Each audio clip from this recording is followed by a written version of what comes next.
My grandfather was a Christian pastor in Germany. He always said he was born on the wrong side of the ocean at the wrong time of history. He was drafted into the German army along with every able-bodied person right as the Second World War began in 1939, and immediately placed on a frontline unit, Unit 699, that was placed in the heart of Russia and moving through the Ukraine and into Russia in the southern flank. They were heading for the city of Baku, for their goal was to basically capture the oil reserves of the Russian armies and the Russian government. And being on a bridge building unit right at the front lines, often behind enemy lines, there were huge amounts of casualties and a lot of heartache. One day, his commanding officer towards the end of the war called him into his office, his makeshift office, and asked him a very direct question.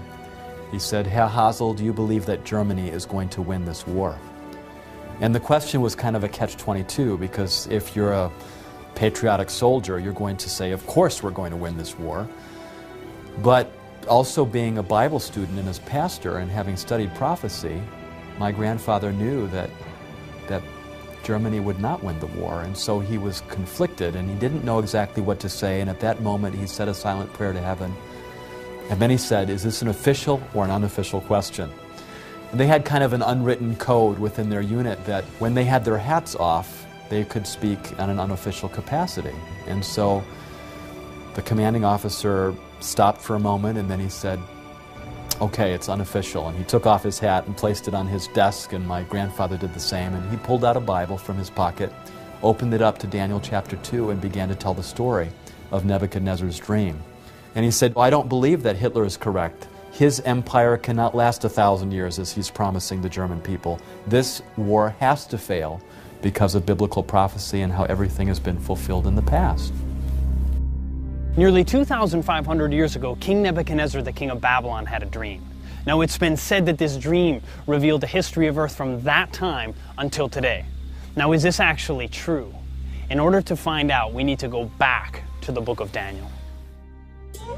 Daniel was taken captive about 605 BC, according to the book. He was taken captive right about the beginning of the reign of King Nebuchadnezzar II, who established the resurgence of Babylon as a very strong power in the ancient Near East. He took a number of princes from the city of Jerusalem captive, one of whom was Daniel.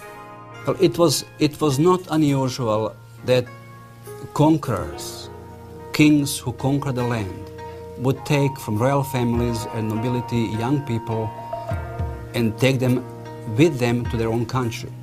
And it was mainly done for two reasons. One reason is that these young people will be educated in Babylon, and they would accept not only language of Babylonians, but they would accept culture and religion and everything from Babylon. They would take the cream of the crop, the intelligentsia, the royalty. They would take the artisans, the writers, the physicians, so that their land was developed at a high level, but they would leave some of the people in the land and allow a local person to rule. That's exactly what happened with the time of Daniel. Daniel and his friends were taken from Jerusalem to Babylonia. We find Daniel captive in Babylon. Now, Daniel chapter 1 tells us why he's there, okay?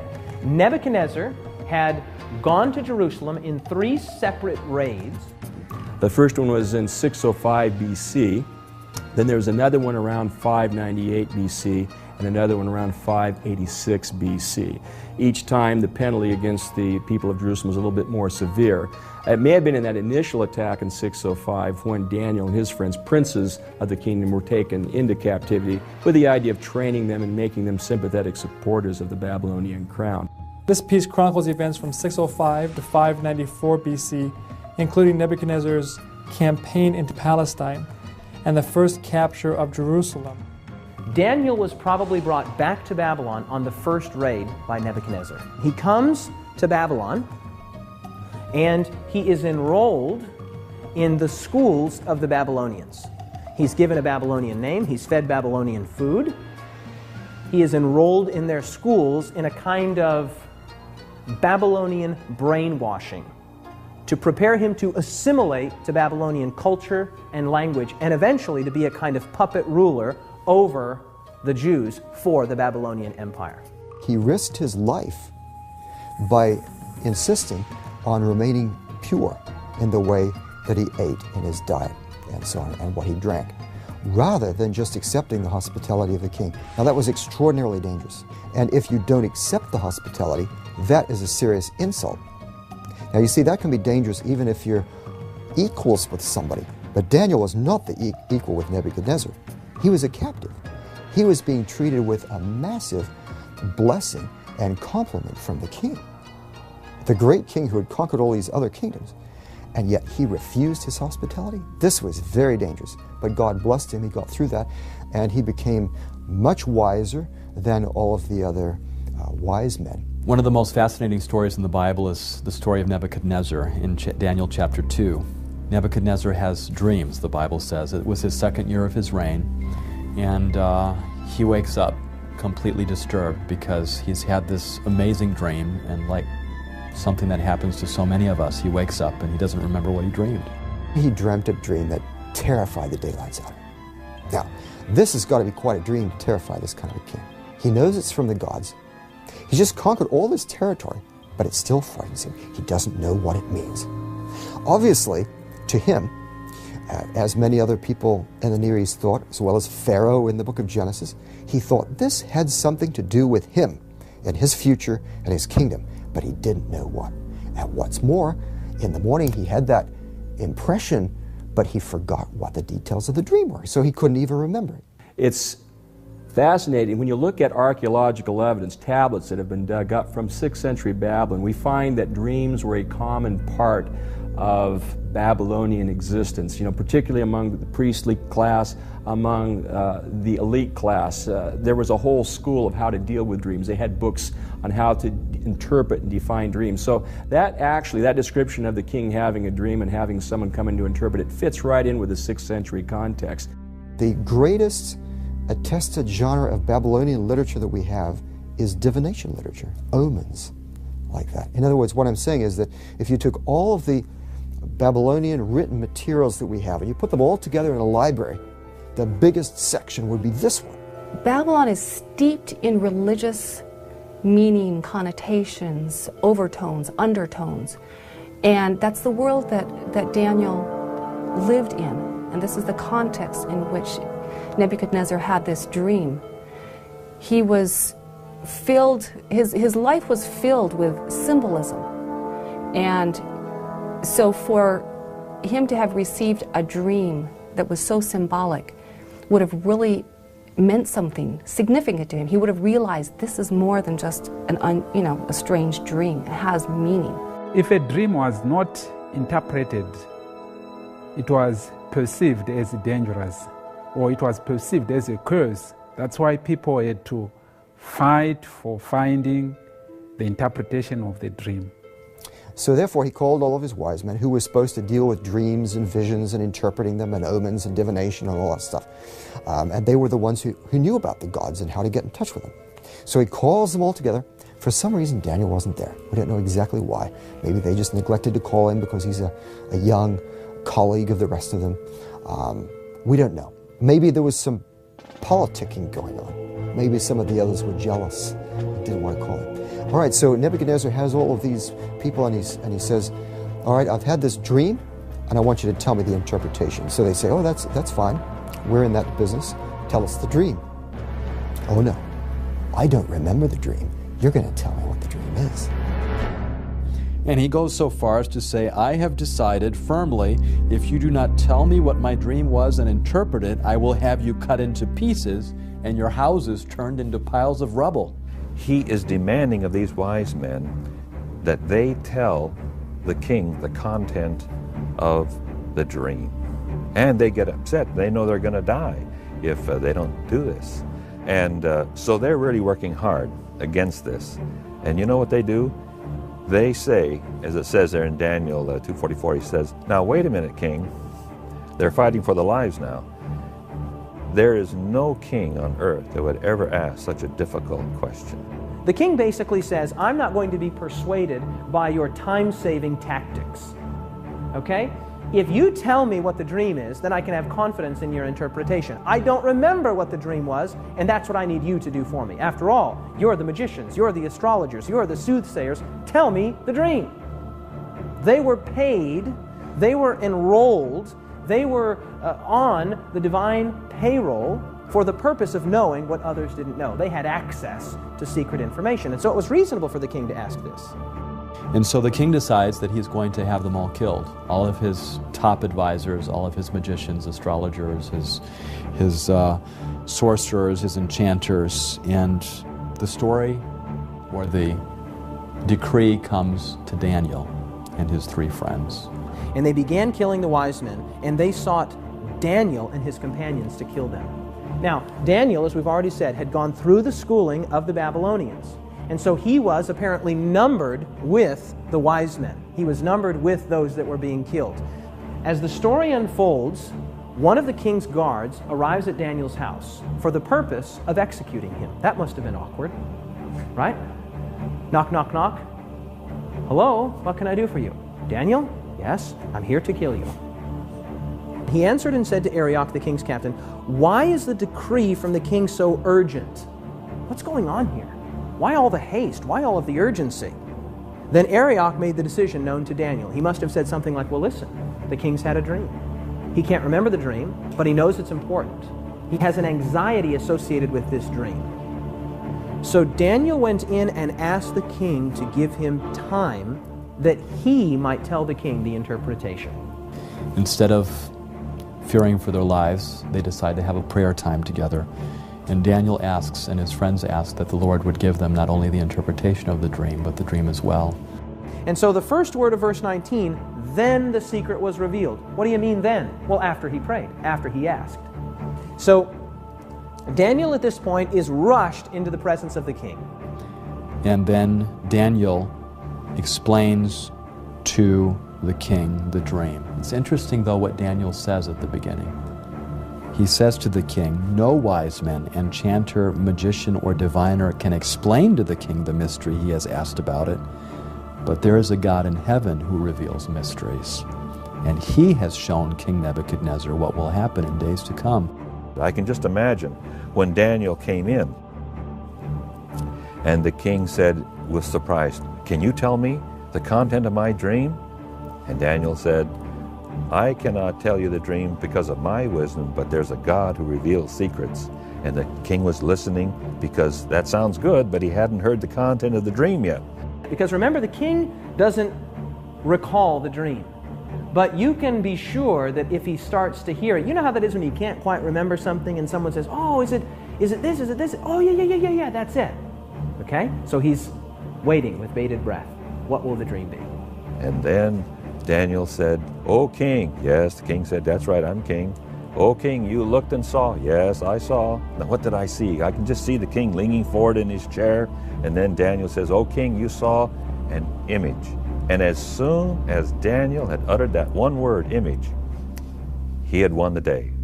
Verse 31, "You, O king, were watching, and behold, a great image.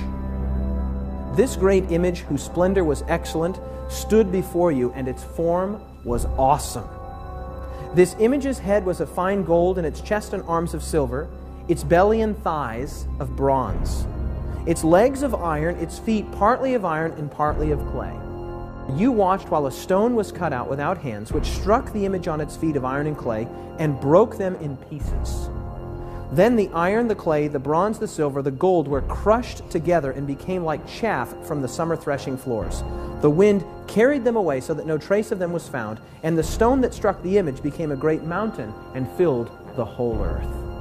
So here he describes a great metal man, okay?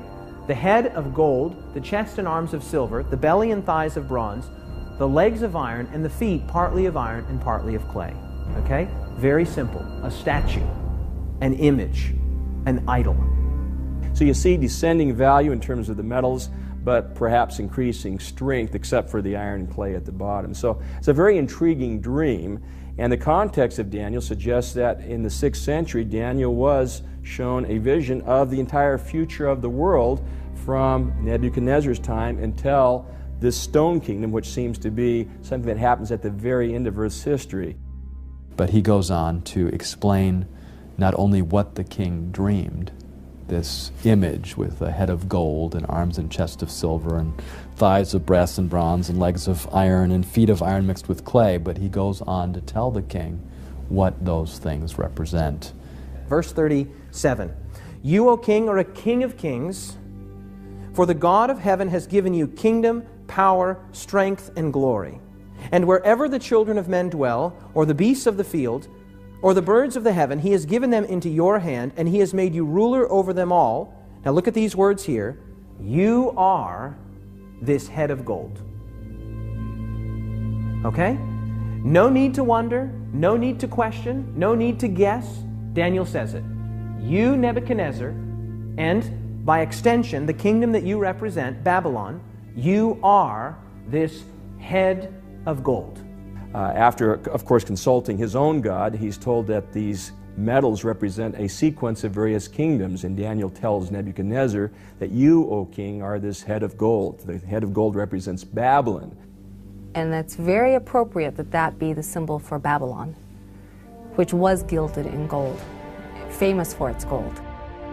Babylon was one of the most spectacular cities of the ancient world. If you look at the size of Babylon, it was larger than Rome, larger than Athens. It was just an enormous city that was situated just about 25 miles south of Baghdad in modern Iraq. Historians tell us that there was more gold in Babylon, and probably they're using hyperbole, but you can get a feel for the richness of ancient Babylon, that there was more gold in Babylon than there was dust. It was the great golden kingdom of antiquity.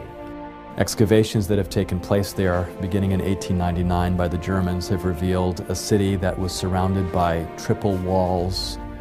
The walls of Babylon consisted of actually two systems of walls. And they surrounded the city, and these two systems, each one consisted of 3 separate walls. So you had a total of 6 walls surrounding the whole city. It was massive. This brick is actually a brick from the walls of Babylon. Every brick made during the reign of Nebuchadnezzar was stamped with his name in it. There were over 200 pagan temples. The famous ziggurat, of course, was the central temple, and many gods were worshipped. Nebuchadnezzar built many altars, temples, sanctuaries, and it was a very polytheistic society, a very sophisticated society. The literature and the language was something that, at that time, the Akkadian language was basically the lingua franca of the world, like English is today. Anyone doing commerce, anyone doing any kind of diplomatic relations would be communicating in that language. And so the Babylonian Empire not only spread, but it was very influential as well. Nebuchadnezzar didn't like the idea that he was only the head of gold. He wanted to be the whole thing. And so he set up a great image of gold where the whole thing was of gold in Daniel chapter 3, the very next chapter, and he had a lot of his people bow down and worship. Now, William Shea has pointed out that this was possibly a time of conflict in the empire when there was some possible disloyalty to Nebuchadnezzar going on, so he was having everyone pledge loyalty to him. When you read the document coming from Babylon, we discover that in about 10th year of his reign, a rebellion broke out. And rebellion was so severe at one point in his court that the text says that he had to take his own sword and defend his own life. Fortunately, soldiers came in and he was able to survive this rebellion. And of course, those involved were punished, executed. But the problem was Nebuchadnezzar did not know who else was involved in this rebellion, in this plot. So he is asking that court officials would pledge new allegiance to him. And he is bringing the people into the Babylon just to make sure that they understand that they have to be obedient to him, they have to accept him as sovereign king and ruler. Now this comes very, very close to the events of chapter 3, where we do have the statue he built and people who were there were supposed to bow down and pay respect. We have a list on the tablet mentioning about 100 names of the people who were invited to Babylon to pledge these new allegiance. And among these names, there are 3 names which are very similar to those 3 young men that we read in the Bible, in the book of Daniel chapter 3, they did not bow down. Shadrach, Meshach, and Abednego. Shadrach, Meshach, and Abednego were nobility. They were friends of Daniel. They were part of the upper elite society of Jerusalem, and all 3 of them with Daniel were taken as captives to be trained in Nebuchadnezzar's court. Those who don't bow down, which are the friends of Daniel, he has them thrown into a fiery furnace and heated up very hot. It's like a brick kiln. Nobody could survive anywhere near it. In fact, the people that threw them in were killed. But the fact that the whole image is of gold really shows that Nebuchadnezzar is rebelling against the vision of Daniel chapter 2. He's not accepting that God is just allowing him to be the head of gold. He wants to be the whole thing and go to the end and reign forever. And so he has some hard lessons to learn. Because in Nebuchadnezzar's mind, Babylon is not a temporary kingdom. Babylon is the apex of all kingdoms. It is the unending kingdom. And so Daniel says to Nebuchadnezzar, "You are this head of gold." Nebuchadnezzar must have loved that. But he didn't love what came next. Take a look at verse 39. "But after you shall arise another kingdom, inferior to yours, then a third kingdom of bronze, which shall bear rule over all the earth."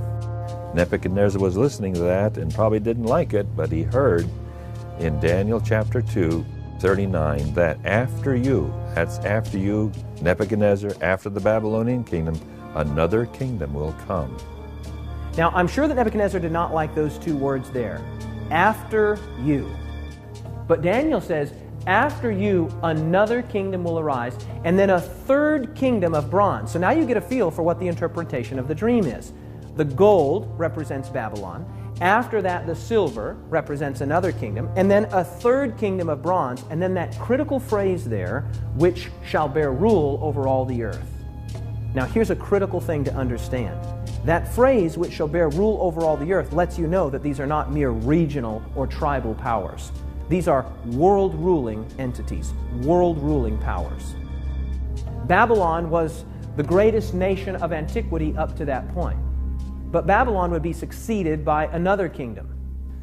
Well, the conquest of Babylon is rather interesting. The Persians come up to the city and they surround the city. Of course, from the book of Daniel's perspective, Belshazzar the king is trapped in there with his nobility, and they feel quite safe. The walls of Babylon were very sturdy, very strong.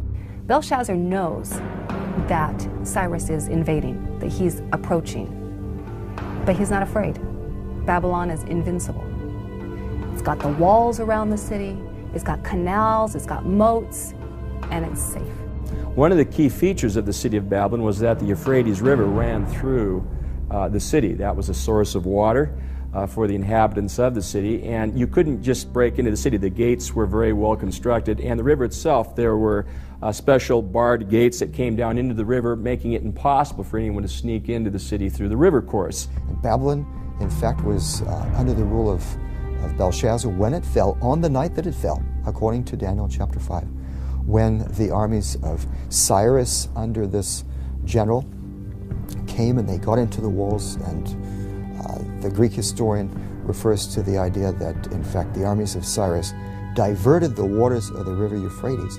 The Persians were able to divert the water by building a canal upstream and diverting the course of the river so that the water level going through the city actually dropped very low, and the Persian soldiers were able to slip underneath the water gate into the city itself, while the guards and other people of Babylon apparently were partying at Belshazzar's last party, and they were able to go in and take over the city that way. Once you break into the city, open up the rest of the gates, and the Persian army can race in and take over. Belshazzar gets reports that cities are falling. So is he celebrating because he feels secure? That's what many say.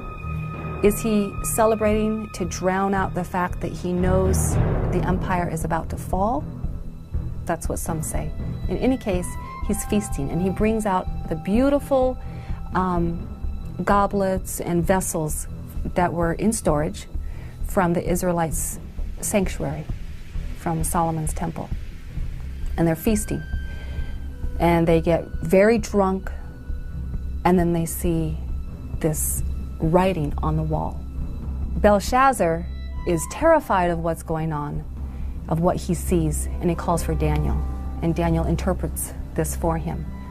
It is a matter of time, a matter of hours before the empire is about to fall. Babylon was the greatest nation of antiquity up to that point. But Babylon would be succeeded by another kingdom. And that kingdom would be succeeded by still another kingdom. Each of these medals representing a kingdom and then a subsequent kingdom. Okay? Babylon conquered by Medo-Persia. The Medo-Persian Empire being represented by the silver, the chest and arms. In fact, the Medo-Persian Empire is called Medo-Persia by name right in the book of Daniel, Daniel chapter 8. Cyrus, king of Persia, with his general Ugbaru-Gobrias, took over in 539. Now, the Persians were a very powerful empire, and they had quite an enlightened rule in a sense. Cyrus could be brutal on various places. So, for example, there were cities that got in his way that wouldn't surrender, and he burned the whole city with men, women, and children. However, those cities that submitted to his rule, he was very nice to, and he in fact let captives go free to their homes, including the Jews, back to Judah, and he returned gods to their temples and did all kinds of things. Now, the Persian Empire went on, and of course, when a king has a big army and lots of power, he wants to expand his empire. That's every king's dream, right? So one of these kings in the 400s, his name was Xerxes. His Persian name, in Old Persian, which is his original native language, is Shayarsha. Now, that was hard for the Jews to pronounce, so they said Ahashverosh. We know him as Ahasuerus. And the Greeks said Xerxes, which is Xerxes. Okay? He was the husband of Queen Esther. The young girl Esther lived during the Persian period, during the time of Xerxes I. Now, the Bible and the biblical text, the king that eventually married this young Jewish girl was actually called Ahasuerus. Now, I don't know what Esther called him, whether she called him Shayarsha or Ahasuerus, but in any case, that was her husband. And this guy was power hungry. He was also really weird, had a very short temper, and he wanted to conquer Greece. He invaded Greece, expanded the Persian Empire, the son of Darius, of course, and really established these major capital cities and palaces, finished them that his father Darius had started them, but he finished them, places like Susa and Persepolis and some of these fantastic cities of the Persian Empire. But you can imagine, the Greeks never forgot what the Persians had done to them. So years later, see, this was in the 400s, over a century later, Alexander the Great rose up. His father was Philip of Macedon. Macedonia is to the north of Greece. And he then took over Greece.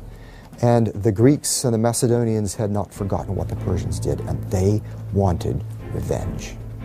And so they all got behind Alexander, and he went over and he defeated the main Persian army in 3 great battles, Issus, Granicus, and Arbela, in the 330s, captured Darius III, the last king.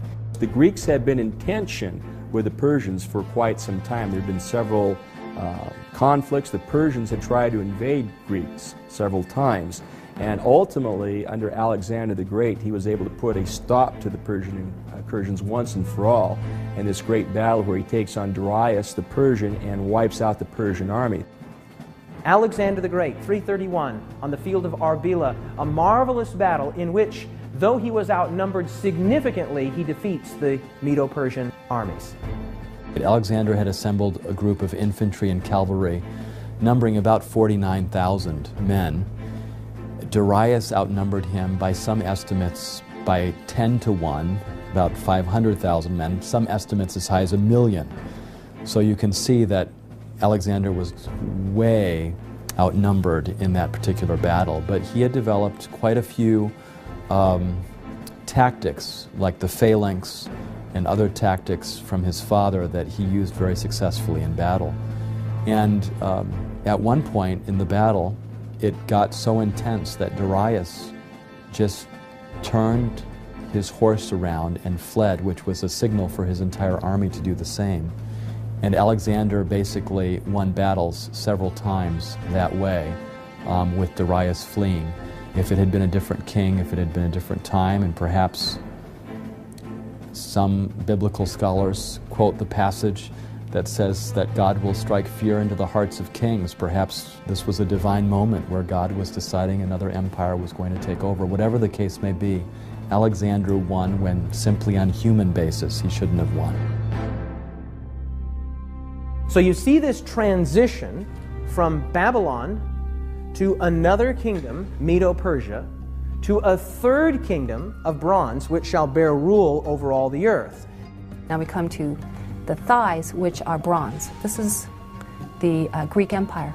That third kingdom is also mentioned exactly in Daniel chapter 8. It's the kingdom of Greece, or as it says in the Bible, Grecia.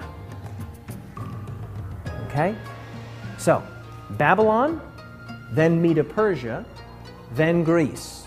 In other words, there is no room for interpretation here. It just labels it. So you see, there we have a historical anchor point.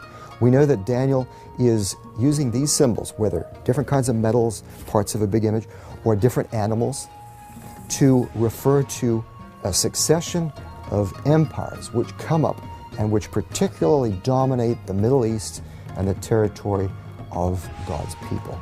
The Greek Empire is a very apt description for a world empire to succeed the Persian Empire. And again, that's an element Daniel seems to accurately reflect, the succession of empires.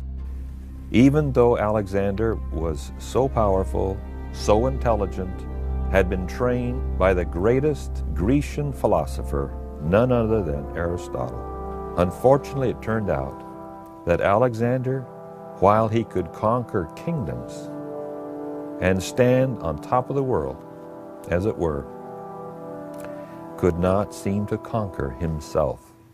He had conquered the world, but he wasn't able to conquer his own demons, and he died in Babylon, leaving the empire no clear successor. And 4 of his generals took over: Cassander, Lysimachus, Ptolemy, and Seleucus, who divided up the empire in different parts, which fits perfectly the picture that we have in Daniel chapter 8. So, Babylon, then Medo-Persia, then Greece. Now, watch what happens with the next kingdom. Very interesting, beginning in verse 40. And the fourth kingdom shall be strong as iron, inasmuch as iron breaks in pieces and shatters everything. And like iron that crushes, that kingdom will break in pieces and crush all the others. He devotes more time to this fourth kingdom than any of the other kingdoms. Okay? Now, when you look at this fourth kingdom, he says it will be extremely strong, extremely potent, extremely powerful, symbolized by iron. It will crush in pieces and break all of these other kingdoms. Okay? And that kingdom is none other than the great iron monarchy of Rome. Only one kingdom would fit. The Roman Republic turns into the Roman Empire, and it becomes yet the greatest of all of these succession of empires yet. It's the strongest. It's depicted apparently in Daniel as the kingdom of iron, and certainly Rome, in terms of its raw strength, its wealth, its riches, its glory may not have been as great as Babylon or Persia or Greece, but in terms of raw strength, none of the previous kingdoms could surpass Rome, and so iron seems an apt description for the Roman Empire. The Roman Empire was an empire known as a military empire, an empire known for its well-trained armies, for its tenacity, for its organization. Known for their ferocity, known for their military strength and might, as well as a well-refined culture. Now, Jesus was alive during the time of the Roman Empire, right? Jesus was nailed to a Roman cross. Jesus was watched by Roman soldiers. Jesus stood before Pontius Pilate, a Roman governor. And of course, crucifixion and the kinds of methods that crucifixion entailed just shows again the might of the Roman Empire and their characterization in the Bible as an empire of iron. So you have the long legs of iron, right? The long legs of iron, representing Rome, were not conquered. Rome wasn't conquered from outside by a stronger, greater, more potent military power. Rome was divided. Well, I wonder what the prophecy says about that. Let's see what it says. Verse 41. Whereas you saw the feet and toes, partly of potter's clay and partly of iron, look at these 5 words. The kingdom shall be divided. The kingdom shall be what? Divided. The kingdom will be divided. In other words, there will not be a conquering of this 4th iron kingdom, but the division of it. The kingdom will be divided. And the final phase, which is not a kingdom, but it's following Rome, it's a breakup into iron and clay, which don't really mix together. So it's sort of a division of the Roman Empire. In verse 41 it says, just as you saw that the feet and toes were partly of baked clay and partly of iron, so this will be a divided kingdom, yet it will have some of the strength of iron in it, even as you saw iron mixed with clay. So the iron continues, but it is now divided. And that's precisely what happened in this history of the Roman Empire as it moved from the domination of Rome to the division of Europe. We have a number of tribes, a number of barbaric tribes that come in and begin to cause havoc in the Roman Empire already early on, and then as time goes by, Rome as an empire loses its power. After Rome would come a divided kingdom. It would be part clay and part iron. And they would not cleave together. They would not stick together. They would be in the form of a body part, but they would not be a single kingdom. I mean, some of the great men in history, this has been their passion, to bring about a kind of cohesiveness, a kind of unity in Europe, and yet the Bible says it's not going to happen.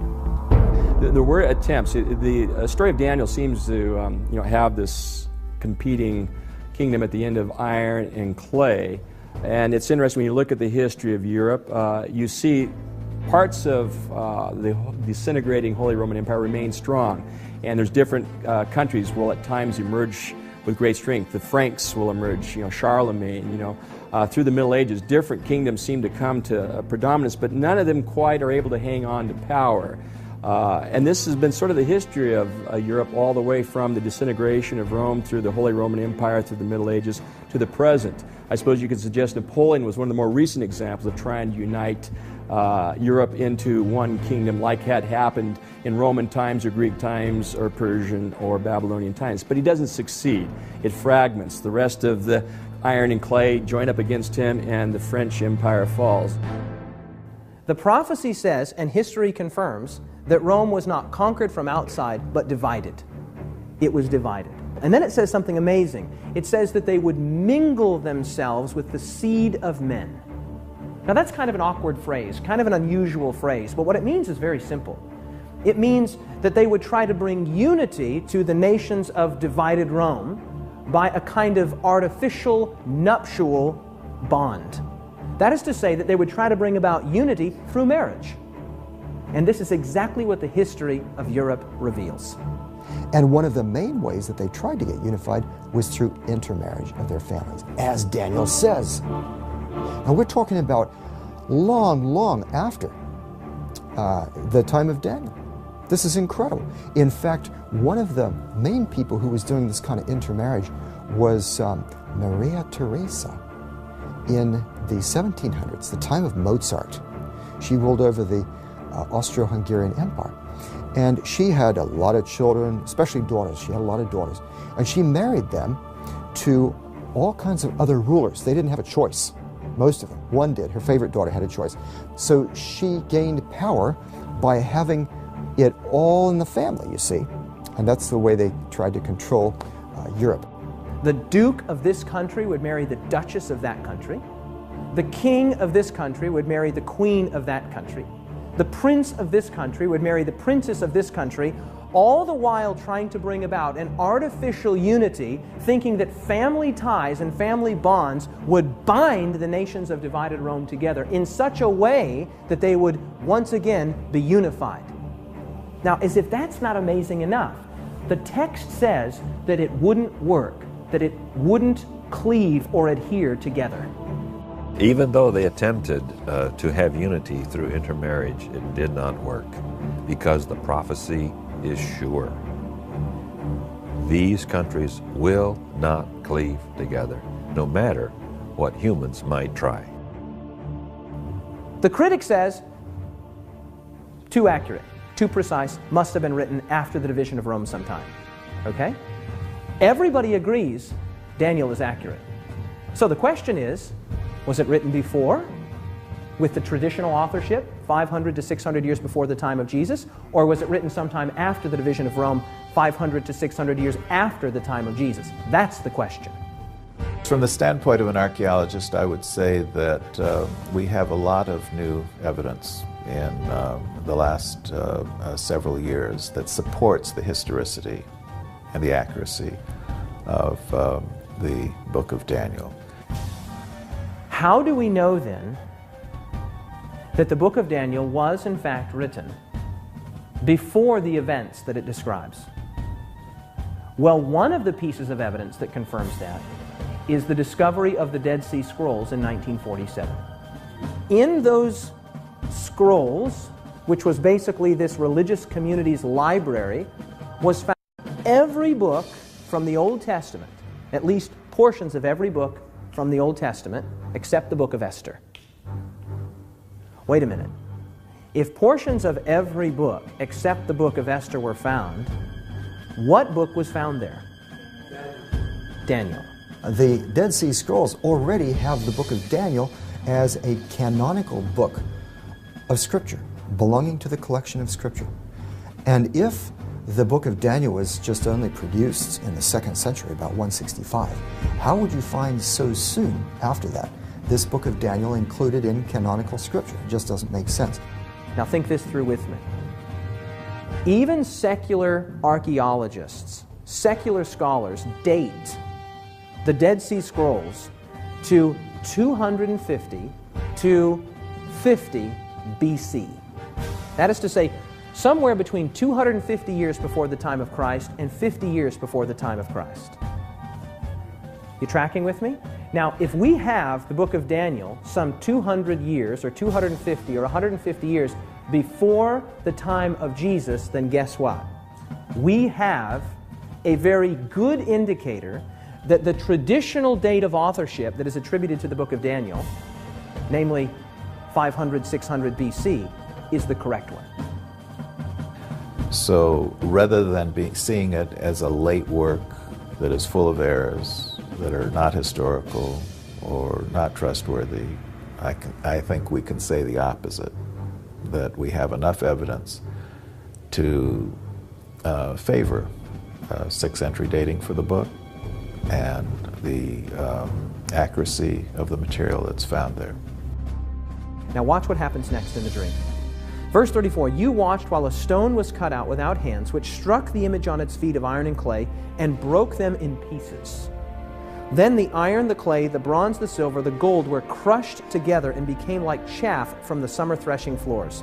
The wind carried them away so that no trace of them was found, and the stone that struck the image became a great mountain and filled the whole earth. Nebuchadnezzar believed that God lived in mountains.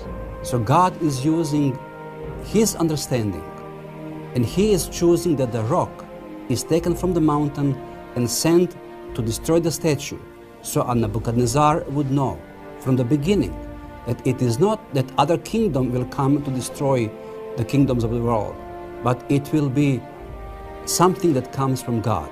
In this particular context in Daniel, it is precisely a rock being cut without hands. In other words, not something that humans are doing, but something divine that is happening, that will establish a kingdom that will last forever, that will take the place of all these other earthly kingdoms. Let's consider who the rock is and what that mountain is that fills the earth. In 1 Corinthians 10:4, we're told that the rock that followed them in the wilderness was Christ. Very interesting.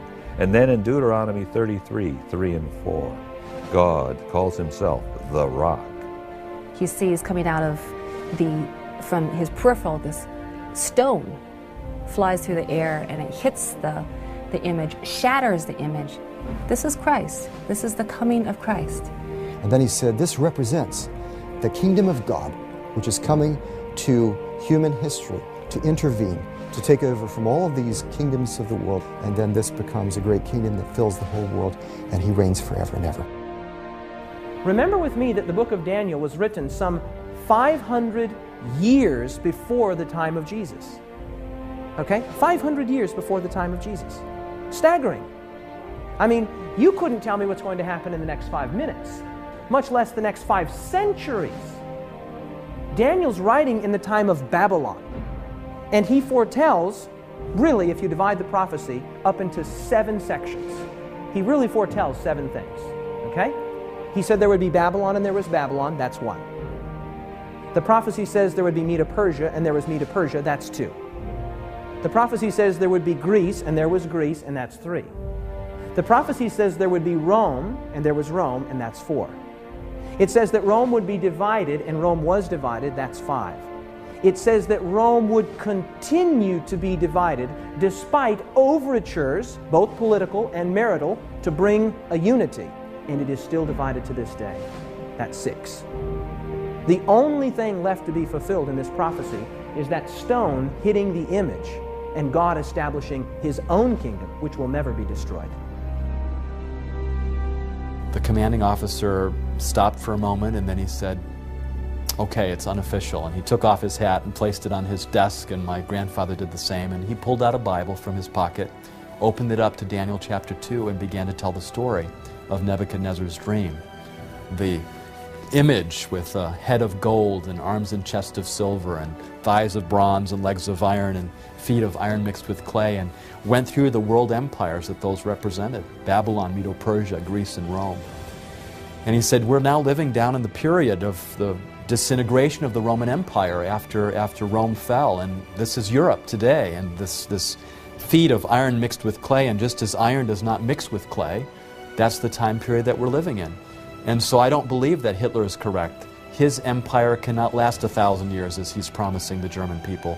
This war has to fail because of biblical prophecy and how everything has been fulfilled in the past. His commanding officer was very thoughtful when the Bible study was over, and then he said, could I see your Bible?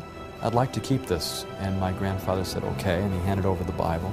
And he said, I want you to be here again tomorrow morning at 9 o'clock. You're dismissed. The next day he showed up at 9 o'clock, and only to see that there were 2 other high-ranking officers on either side of his commanding officer. And at that moment, as he walked into the office, he thought, oh no, for sure I've been betrayed.